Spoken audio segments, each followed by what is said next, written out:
In the summer of 2021, the greatest player in football history sat in front of the world's media and cried. Lionel Messi, the man who defined an era, the man who was supposed to retire in this shirt, was leaving Barcelona. Not because he wanted to, because the club could not afford him. Think about that for a second. One of the biggest clubs in football history could not afford its own legend. This is not a story about one bad season. This is not a story about one bad decision. This is the story of how an empire built brick by brick over a century collapsed in less than 10 years.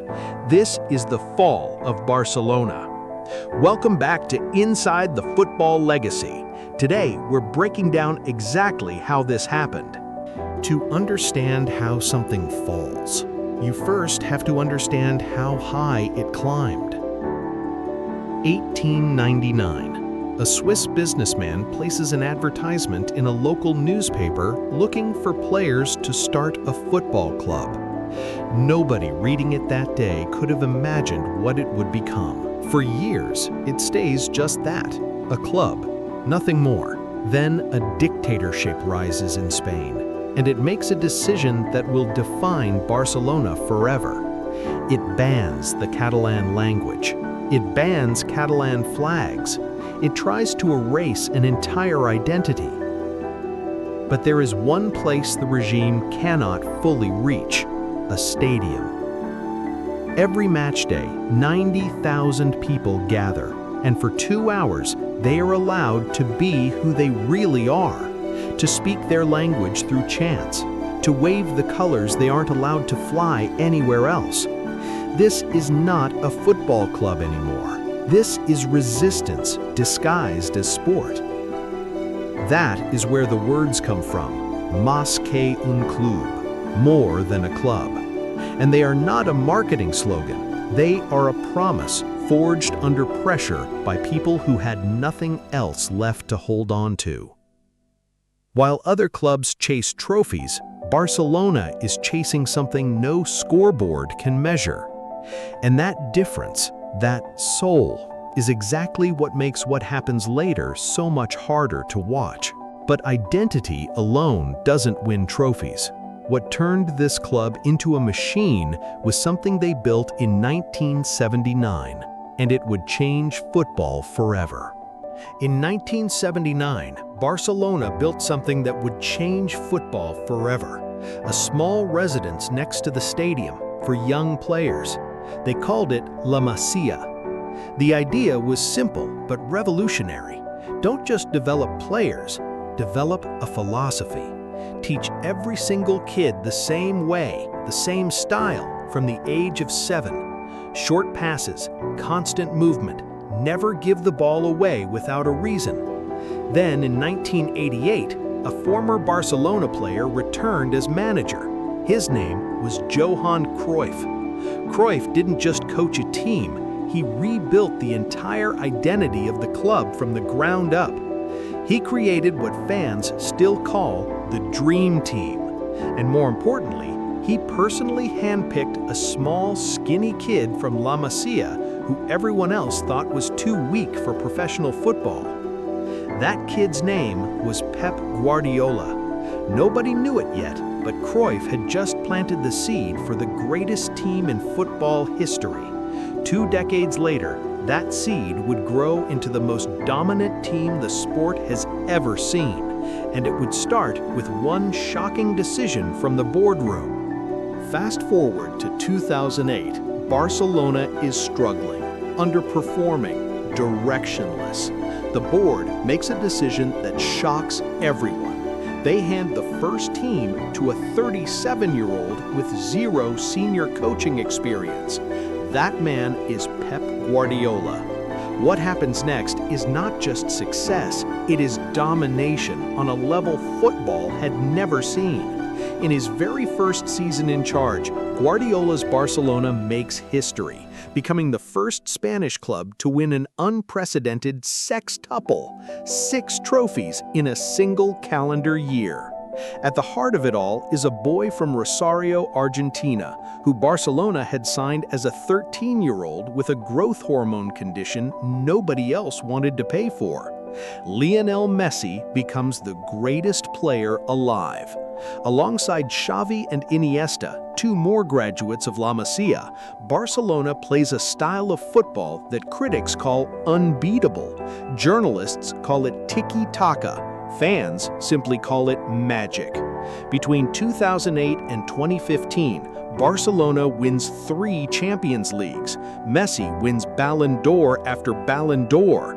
The academy that Cruyff built, the philosophy that made Barcelona different, is now producing the best team the sport has ever witnessed. This is the peak of the empire.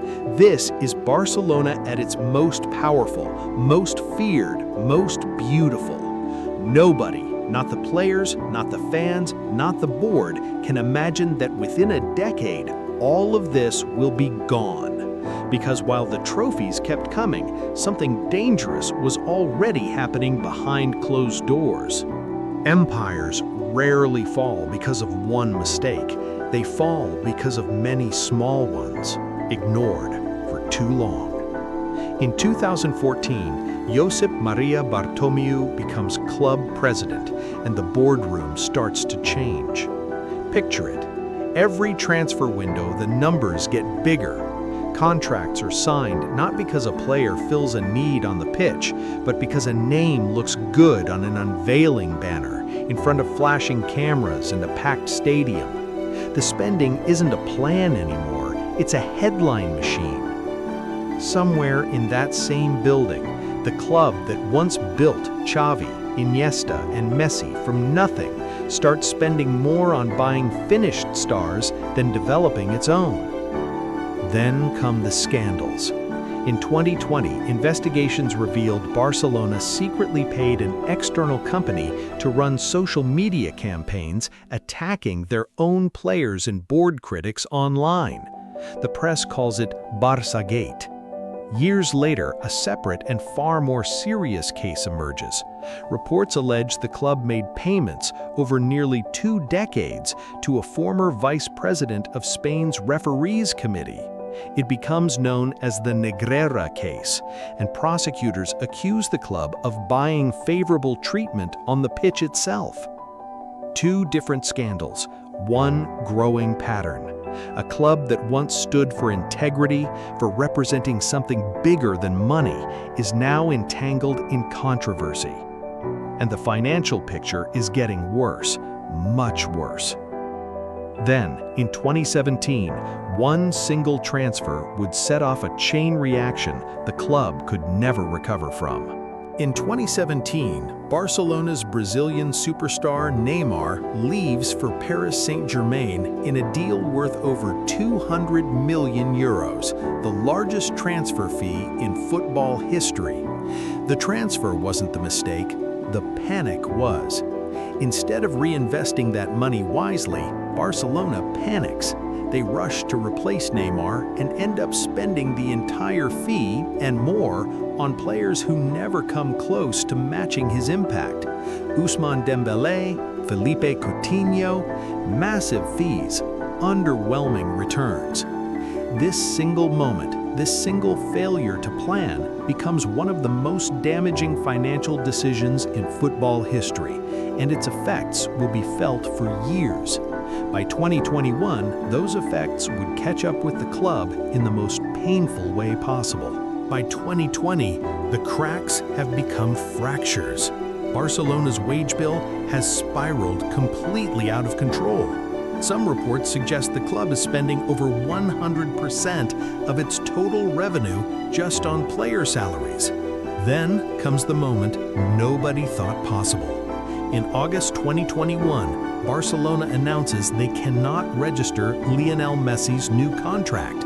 Not because Messi wanted more money, he had already agreed to take a massive pay cut, but because of La Liga's strict financial fair play rules.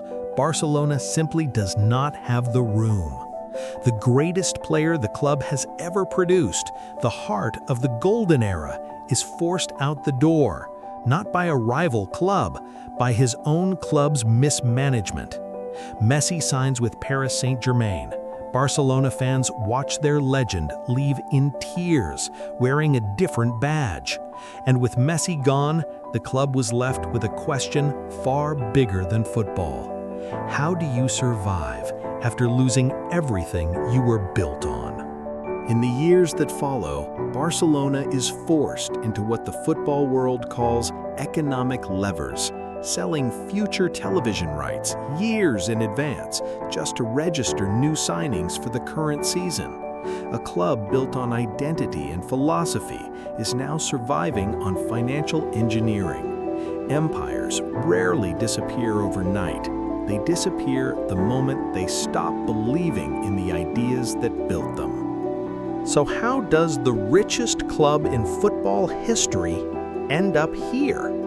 The answer is simple and brutal. Success made Barcelona believe it was untouchable, and untouchable clubs stop asking hard questions.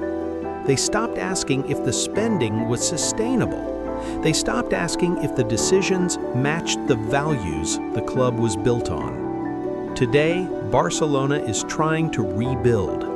New young talents are emerging from La Masia once again. There is hope.